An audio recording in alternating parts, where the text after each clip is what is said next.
Good morning everyone. Years ago I had a camera that I absolutely loved for its functionality, the settings, the ergonomics, but I absolutely could not work with the autofocus. It was too slow, it wasn't working well, the image quality wasn't the best for stills, and I was kind of sad because I loved it. And it was a GH5. If you ever heard of it or tried it, you know exactly what I'm talking about. Now recently Lumix reached out and they're like, hey, we've got the S5 II, which is a full frame camera, great for photos, and has really nicely improved autofocus with human detections, with a bunch of things, and it is fast. And we would love for you to test it. And I was like, sorry guys, I don't take sponsorships unless I can say whatever I want about this camera. And after a lot of discussions, they agreed that I could share my honest thoughts with you and they wouldn't restrict anything. So if you're ready, today we're testing the Lumix S5 II together in the streets of Paris. I want to share with you the ergonomics, how I feel about the autofocus, would I use it, in what conditions, and for who that camera would be, because the price point might be excellent, but is that going to be holding the test of Paris? So let's see together and let's get started.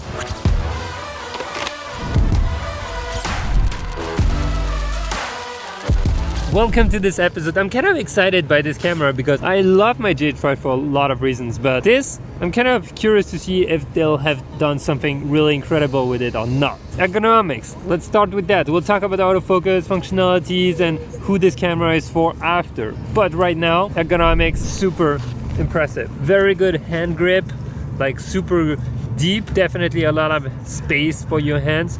The buttons are placed very strategically where you can like access white balance, ISO, plus minus here. You've got the little wheels here, always super easy to use, a little joystick, another little kind of joystick right here, and most importantly, you've got a flip screen, and the flip screen is probably essential. It was on the GH5, it's on this camera again.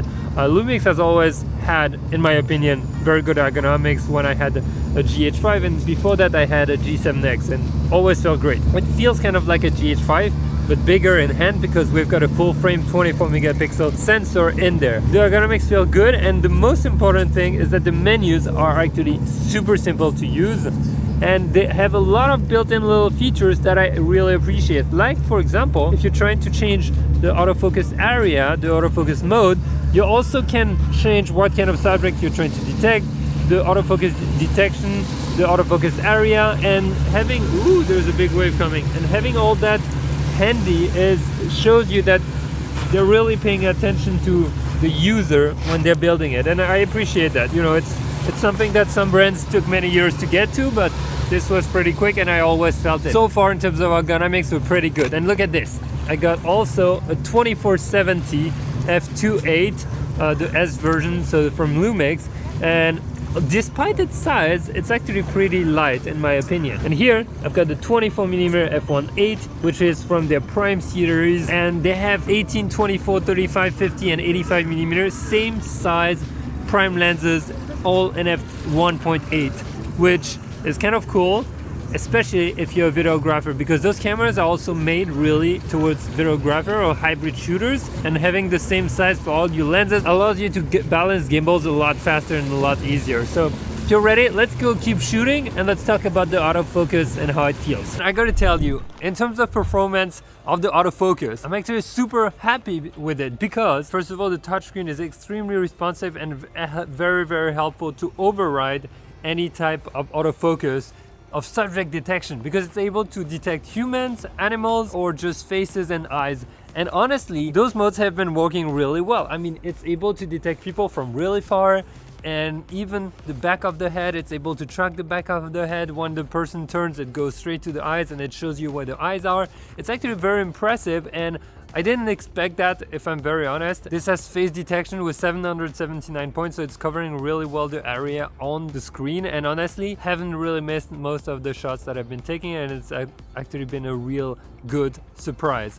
So if that was something that was holding you back, just like me back in the days, the autofocus, well, I think they kind of solved it. Would be interesting to put it side by side against some of the best other brands' cameras, and see which one can track better, especially when subjects maybe disappear a little bit for a second or like turn their faces around, like which one tracks better. The hitboxes were moving a lot between subjects, not necessarily automatically, but just showing you how many subjects there were. You could choose them with the joysticks, but maybe I wish there was a way it was like blinking less, so that it's a little less confusing. But honestly, whenever I couldn't use the autofocus with the detection of subject, what I would do is literally just tap somewhere and use my autofocus point, and I went straight to back button focus as usual, and then I could focus recompose. So it was actually very easy to shoot. I actually used the touch to focus a lot more than I do it with my usual camera. Now I gotta tell you, there's some things that are super exciting in terms of features that I didn't think I would like, but it reminded me of back in the days on the GH5, and that is what is called live composites. And live composites allows you basically to do a long exposure and see as gradually how it builds up, how all the light streaks, etc., are being added to the frame. And I found it so helpful. That means that you can do long exposures and stop it whenever you're happy with it. It's a feature that you don't know you need until you actually use it. This is really cool. Two other great features are the built-in time lapses that create straighter video right here, and also the stop motion preview, which allows you to actually do stop motion but have a ghost image of the previous shot so that you can align perfectly with the buildings. And if you've ever done stop motions, you know how helpful it is to actually be able to be perfectly aligned so that when you're gonna move, it's gonna be in a straight line and it's not gonna be jittery in all directions. Now, in terms of burst, if you're wondering, you can go up to 30 frames per second for burst shots, which is a lot, honestly. And they have also this built-in feature where you can take one shot and it composites several shots to get a 96 megapixel photo resolution, which can be great because it can compensate for the 24 megapixel if you need something extremely high resolution. But remember, nowadays with Lightroom and the one-click upscale, honestly, I don't need more than 24 megapixel most of the days. Now, let's not forget that this camera is stabilized. We've got 5-axis plus 2 stabilization if your lens is stabilized, and honestly, this is great. You can take 1-second handheld exposures, and I mean, this is really awesome. It's something that I believe you need on every camera. Although my new everyday camera doesn't have it. I mean, it's a new old, but I kind of regret it. But it's always feels nice. And I remember on the GH5, the stabilization was just insane, especially in video mode. I had never ever had a camera like that, and it was really groundbreaking back in the day. Sadly, the autofocus wasn't the best, but now we've got great autofocus, great stabilization, great photos, nice burst mode. And when I was editing the photos from last evening, from last sunset, I also noticed that the colors were really easy to work with. There was a good rendition, the photos were super easy to edit. I slapped my presets on them, didn't have too much tweaking to do, and I was happy with the result. I also noticed that the camera was pretty accurate in terms of exposures, meaning what it showed me in camera and how it was exposing the scenes, because I was in aperture priority most of the time, was actually an ISO auto for in manual mode, was actually really close to the final result, which is great if you want to save some time. Now, if you want to save extra time, there is a feature that allows you to load LUTs in your camera, but also use them not only for video, but also for photos. It's called real-time LUTs, and it's in the photo styles. And you can literally use or create whatever LUT you want so that it takes a photo in RAW and JPEG, and your photo in RAW stays RAW and you can edit it later, but your JPEG is gonna have the LUT applied so you can have the look that you want directly. Honestly, I haven't played with it yet. I started, but I didn't complete. It was taking a little longer than I wanted. So hopefully in the next few weeks, I'll be able to tweak some things, and maybe I can even share 1 or 2 LUTs if you guys are using this camera. But this is a pretty cool feature, especially if you want to get straight in camera the results you want and the looks. Now I gotta tell you, in terms of video, this camera does a lot too. We have 6K resolution up to 30 frames per second. We've got H.265 and X.264 compression.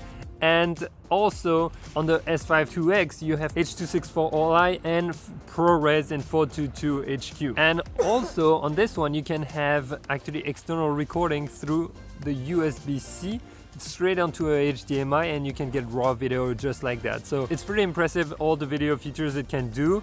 It has the fan built in so that it never overheats, which is kind of crazy to think that they managed to put a fan inside. But Honestly, it's not surprising considering the GH5 was an excellent video camera to find all those specs in here. I was just personally wondering how good it would be for the photography part, and so far I haven't been disappointed, so I think that's a pretty good point. Now let's answer the most important question: who is this camera for? And what would I like to see done better on it? To conclude, guys, this is a camera that surprised me in so many ways. I actually did not expect that at all. I'm very honest. Even though this video was sponsored by Lumix, I am 100% telling you the truth here. I did not expect it to perform as well as it did. And most importantly, well, I think it creates a good competition on the market. This is in the price range of like $1,700, $1,800 to like $2,200 with some promos. And honestly, in that price range, you don't have 30 frames per second usually with a full frame camera, the subject detection. I mean, the market is having more and more options, and I love it, especially because you've got small lenses in 18, 24, 35, 50 millimeters and f1.8. They're all the same size. Keeps your bag simple. They also have the 2470 f2.8 that I've been using a lot, which I love it because it's so versatile. And you can plug in any Sigma lenses on it. Also, they have the L mounts. So that's really cool. You really get a tool that you can use in many circumstances. In terms of battery life, I didn't mention that, but I shot for a half day basically yesterday in the cold, and then the battery was dead. So maybe I took like 400 shots, something like that. You can charge via USB-C, so if you have a battery pack, that's super easy. You just plug it on the shoot, or you just get a second battery, which I will probably do, honestly. So the question is who this camera is for. I believe this camera is for anyone who is trying to go not only just in photo, but also wants to have a great video camera. Really, that hybrid shooter will be very happy with that, in my opinion, especially with all those little tools that are added in it.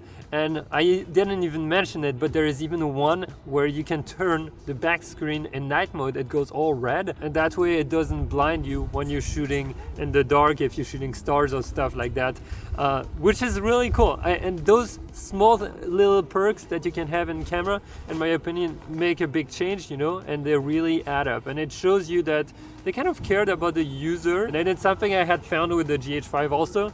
The menus, the ergonomics, all that were really excellent, and even the time lapse back in the day built in the camera was like so helpful and was not available on many cameras, honestly. I've been surprised positively, so let me know what you think. Have you tried it? Do you have one? And what else should we test next? And remember, guys, get out there, go shoot, try something different, try something new. Stop watching YouTube right now, go outside. I'll see you in the next one. Bye.